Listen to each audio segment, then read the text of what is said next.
प्रवेश कर रहे हैं CNBC आवाज और इबेक्स कैश के शानदार स्टूडियो में।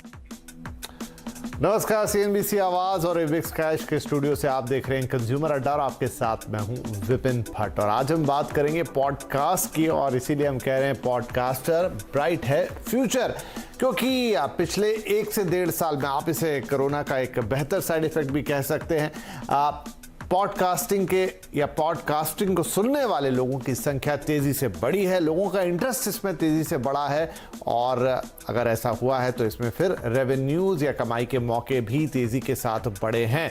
लेकिन अभी भी बहुत सारे लोगों के मन में ये सवाल आता है कि पॉडकास्टिंग होती क्या है, या सुनते हैं लेकिन क्या इससे कमाई भी की जा सकती है, क्या इसको एक साधन बनाया जा सकता है रेवेन्यू का, आपकी आवाज ही आपके लिए कमाई करके दे सकती है। ये सारी बातें बड़ी इंटरेस्टिंग लगती है, तो आज इसी पर हम चर्चा करने जा रहे हैं, क्योंकि आज जब हम बात करते हैं सोशल मीडिया की, इंटरनेट की, पॉडकास्टिंग कहीं थोड़ा पीछे छूट जाता है। लेकिन आज ऐसा नहीं है और अब ये माहौल या ये मीडियम बदल रहा है और बहुत तेजी के साथ कैचअप कर रहा है। इसके लिए आज हमने कुछ खास एक्सपर्ट्स भी अपने स्टूडियो में बुलाए। हमारे साथ कार्यक्रम में शामिल हो रहे हैं विजय गौतम साहब, जो कि को फाउंडर हैं WYN स्टूडियो के, राजा पंथम साहब हैं जो कि डिजिटल एज के फाउंडर हैं, एक डिजिटल मार्केटिंग कंपनी है और आप एक डिजिटल मार्केटिंग एक्सपर्ट हैं, और श्रुति शर्मा जो कि एक पॉडकास्ट एक्सपर्ट हैं। आप सभी का बहुत बहुत स्वागत है। तो विजय, हम आपसे शुरुआत करते हैं। ये जो फिनोमेना है, जो मैंने कहा कि पिछले 1 से 2 साल में पॉडकास्टिंग में अगर कहूँ तो कोई बहुत नई चीज़ नहीं है, मतलब ये करीब हमारे बीच में शायद 10 साल से होगी, क्योंकि बहुत पहले से हम पॉडकास्ट नाम का वर्ड सुनते हैं या पॉडकास्ट भी आते थे। लेकिन अभी अभी ये इतनी पॉपुलैरिटी कैसे गेन कर रहा है? हाँ जी, बिल्कुल। जैसे कि आपने कहा, पॉडकास्ट 2004 से शुरू हुआ है, बट इंडिया में ये कैचअप होने में टाइम लगा।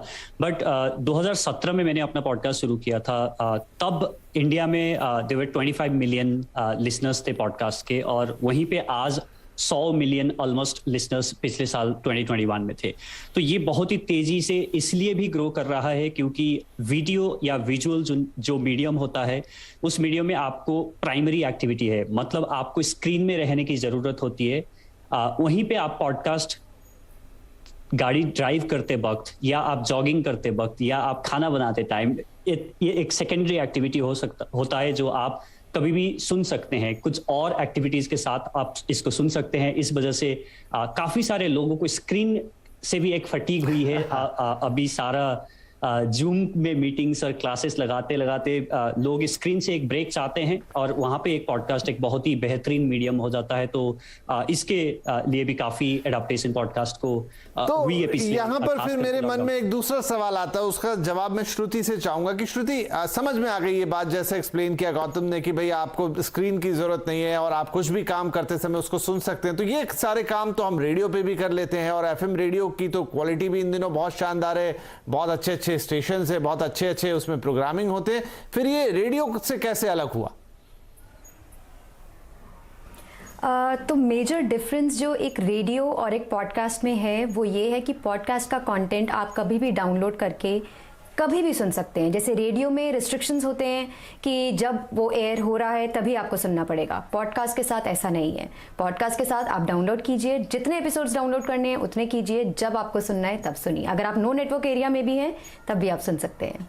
राइट। तो ये सवाल दर्शकों की सहूलियत के लिए हमने पूछा कि ये अगर आसान भाषा में समझें तो फिर इस तरह से समझ सकते हैं, जो बिल्कुल नए हैं इसके लिए। वैसे काफ़ी लोगों को पता है इसके बारे में, लेकिन बहुत सारे लोग जो नए जुड़ते हैं, ज़्यादा इस तरह की चीज़ों का इस्तेमाल नहीं करते, उनके लिए कि जैसे अब आप रेगुलर टीवी देखते हैं और OTT में आप कभी भी डाउनलोड कीजिए, किसी भी वक्त देखिए, उसी तरह की जो समय की बाध्यता है वो पॉडकास्टिंग ने अब दूर कर दी है कि आपको किसी पर्टिकुलर टाइमिंग पे कोई चीज़ नहीं सुननी है और आपको अपना मनपसंद कंटेंट आप कभी भी सुन सकते हैं। राइट।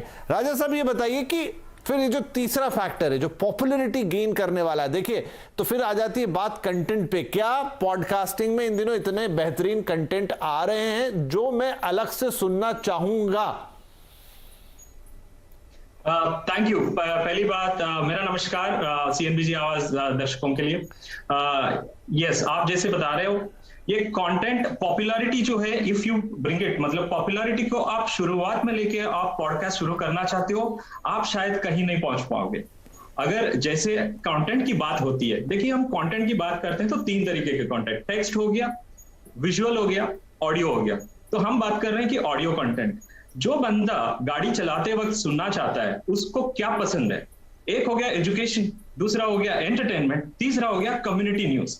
अगर आप पॉडकास्ट को ब्रॉडली देखेंगे ना तो एक एजुकेशन वाइज, मैं यहाँ घर बैठे मैं मैसाचुसेट्स इंस्टीट्यूट का मैं कुछ भी क्लास में पढ़ सकता हूँ, खान अकाडमी का पढ़ सकता हूँ, ये मेरा फायदा है। कंटेंट जो है रिलेवेंट होना चाहिए, रिलेवेंसी की बात कर रहे हैं हम लोग।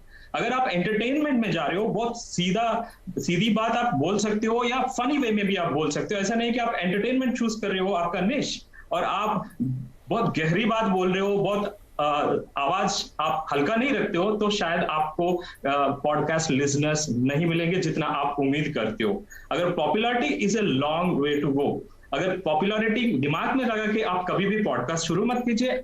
आप जिस चीज में बेटर हो, जिस चीज को आप बेहतरीन आप लोगों तक पहुंचा सकते हो। अभी देखिए अमिताभ बच्चन सर का, अभी आप एज अ पर्सोना आप उसको देखना भी पसंद करते हो और आपको उनकी बात या उनके गाने सुनने में भी आपको पसंद आता है। So you keep it that way. मेरा ये कहना है लोगों से कि अगर आपको पॉपुलर बनना है, पहली चीज कंटेंट। अगर कंटेंट डिसाइड करने से पहले आप अपना टारगेट ऑडियंस डिसाइड करो। आप स्टूडेंट से बात करना चाहते हो, आप विमेन से बात करना चाहते हो, आप अपना निश बनाइए और उस हिसाब से कंटेंट में वैल्यू डालिए जी। जहां जितना वैल्यू आप डालेंगे आपको उतना पॉपुलर आप बनेंगे अपने। राइट। तो विजय मुझे बताइए कि क्या कोई भी अपना पॉडकास्ट शुरू कर सकता है? जैसे हम देखते हैं कि जो